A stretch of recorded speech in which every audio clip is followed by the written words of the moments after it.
Delivered you a winning card 6 of the last 7 days here on the Power 5. Went 4 and 1 Wednesday. Sorry there was no show yesterday. That was due to a relatively small card and some other show commitments I had. But I'm back now, and I've got some soccer, some Major League Baseball, and NBA to discuss with you on Friday. As a reminder, when I'm breaking these plays down, go ahead, smash that like button whenever you agree. Also, comment down below with any questions you may have. I have a 5% max bet for the Final Four I'm going to be telling you about later on. But first, let's get to the free plays starting in La Liga over in Spain. Espanyol versus Rayo Vallecano, 3 p.m. Eastern on ESPN+. Two sides in opposite halves of the table here. Rayo is a club I thought would improve this season. Sure enough, they're currently 7th in the league. That would not only be their highest ever finish in La Liga, but would also qualify them for the Europa Conference League next season. That's a big deal for a club like this. A little surprising, though. Rayo's only been able to win 5 of its 14 home matches this season. However, they've generally dominated teams in the lower half of the table. Look no further than last week when they defeated Alaves by a score of 2-0. Today's opponent, Espanyol, they're currently 16th in the table, very much part of that relegation fight at the bottom. While Espanyol did surprisingly earn a point last week with a 1-1 draw against Atletico Madrid. Note the lone goal came on a penalty. That was also at home. Away this season, Espanyol has lost 10 of 13 matches, just one win. They're also the third lowest scoring team in La Liga. This is a revenge spot for Rayo. They lost the first meeting 2-1 back in August. I think they exact revenge on Friday. Rayo Vallecano minus 150 on the three-way line is how I'd play this one. If you're looking for more soccer, reminder, I'm number one over the last 11 months with all soccer plays at WagerTalk. WT.buzz/BP is, of course, where you go for all my winning picks. Let's talk about Major League Baseball.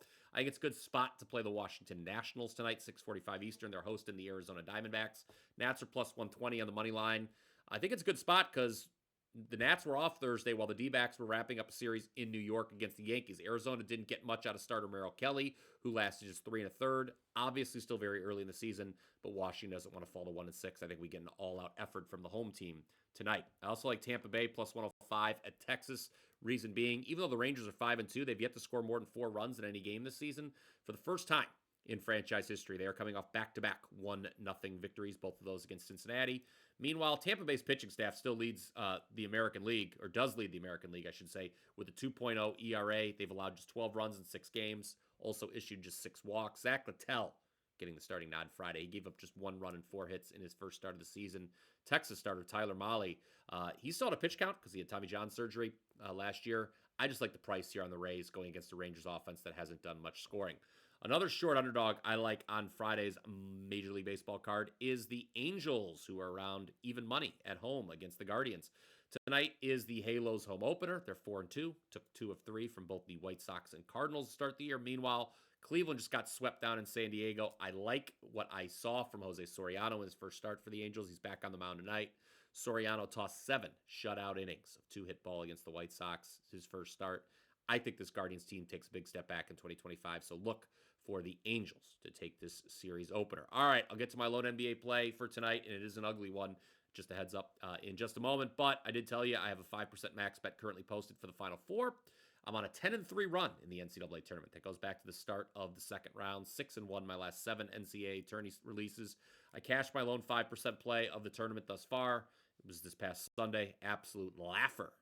On Houston, minus 1.5 in the first half. I'm now 8-3, 73% with all max bets in 2025. That includes Ohio State over Oregon in the Rose Bowl, Eagles first half in the Super Bowl. Just the third 5% play for me since March 2nd. Get it now. WT.buzz/BP. I know it's been kind of a tough start to the week, but we're going to turn it around on the weekend. Now to the NBA, where I think you've got to take the plus 15 with the Suns against the Celtics tonight. This game is in Boston, 7:30 Eastern on NBA TV. However, the Celtics have nearly double the number of losses, 13 at home they have on the road this season. Now, I don't think they're going to lose outright here. They did just lose here at home to Miami on Wednesday night, 124-103. That was their first game back after a road trip, long road trip. Here's the thing. Everyone's going to expect the Celtics to bounce back at home after a loss like that, but they have nothing to play for, guys. They're pretty much locked into the number 2 seed in the Eastern Conference behind Cleveland. Jaylen Brown's questionable play tonight. I know Kevin Durant's out for Phoenix. Bradley Beal's missed the last 8 games as well, but the Suns, they have all the reason in the world to try. I mean, don't they want to make the playoffs? They're 1 game back of the final play-in spot in the Western Conference. I don't see them rolling over here. 15's a big number. I would take the points. All right, recap time here for Friday's Power 5. Number 1, we like Rayo Vallecano on the three-way line against Espanyol, minus 150. That is in La Liga. Major League Baseball, like the Nats, plus 120 against the D-backs. I like the Rays, plus 105 at the Rangers. And I like the Angels, even money versus the Guardians. And then in the NBA, Suns, plus 15 in Boston. A reminder to comment down below with your thoughts on those plays. Don't be afraid to let us know who you're betting on Friday as well. That is going to do it for me today. I'll be back Saturday with another edition of the Power 5. That one will include a free Final Four winner. Make sure you're subscribed to the WagerTalk YouTube channel. And until next time, let's cash some tickets.